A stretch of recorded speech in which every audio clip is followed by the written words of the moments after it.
அஸ்ஸலாமு அலைக்கும். Welcome to Nacha kitchen. எல்லோரும் எப்படி இருக்கீங்க? அல்ஹம்துலில்லாஹ் ரொம்ப நல்லா இருக்கேன். இன்றைக்கி என்ன முட்டையோடு நிற்கிறேன்னு பார்க்காதீங்க. இன்ஷா அல்லாஹ் நாளன்னைக்கு நம்மளுக்கு பக்ரீத்து. அதுக்கு வந்து வட்டலப்பை செய்யலாம்னு சொல்லிட்டு முட்டை எடுத்திருக்கேன். ஒரு 6 முட்டையில் நான் வட்டலப்பை வைக்க போகிறேங்க. ஏற்கனவே நம்ம டீட்டெயிலான வீடியோலாம் போன வருஷம் போட்டேன். இப்போ எதுக்கும் காட்டலாம், தெரியாதவங்களுக்கு காட்டிக்கலாமே அப்படின்னு சொல்லிட்டு 6 முட்டை எடுத்திருக்கேன். 6 முட்டையில் தான் இன்றைக்கி நான் வைக்கிறேன்.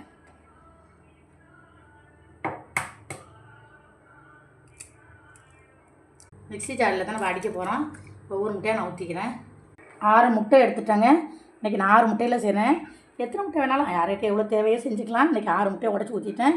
நம்ம மிக்சியில் அடிச்சு செய்கிறதுனால நல்லா பட்டை பண்ண புதுசுன்னு சூப்பராக இருக்கும்.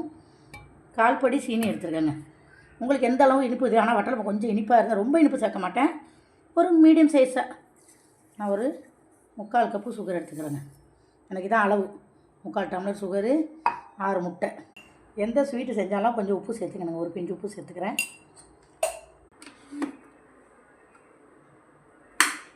இப்போ நம்ம மிக்சியில் அடிச்சுக்கலாங்க.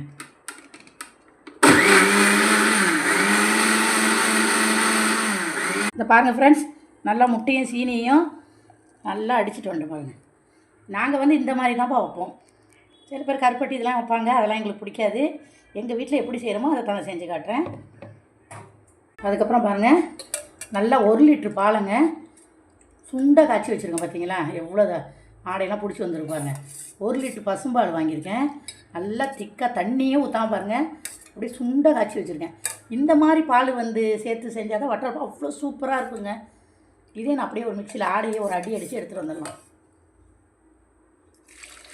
இந்த பாருங்கள் ஃப்ரெண்ட்ஸ், நான் வந்து பால் ஆடையாக இருந்தது தான் அது எவ்வளோ திக்காக இருக்குது பாருங்கள். அழகாக ஒரு சுற்று அதை முட்டை அடித்த மிக்சிலேயே ஒரு சுற்றிட்டு வந்துட்டேன் பாருங்கள். எவ்வளோ க்ரீமியாக இருக்குது பார்த்தீங்களா.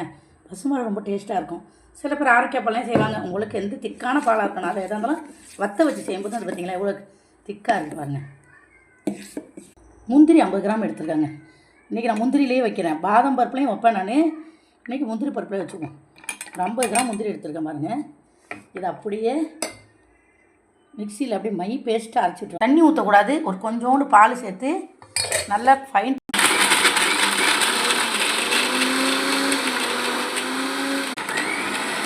இந்த பாருங்கள் ஃப்ரெண்ட்ஸ், முந்திரி பருப்பை மையாக நல்லா அரைச்சி எடுத்துகிட்டு வந்துட்டேன். ஒரு சொட்டு கூட வைக்கக்கூடாது. அந்த பால் கொஞ்சம் ஊற்றி அரைச்சிட்டு வந்துப்பாங்க. அதையும் சேர்த்துக்கலாம்.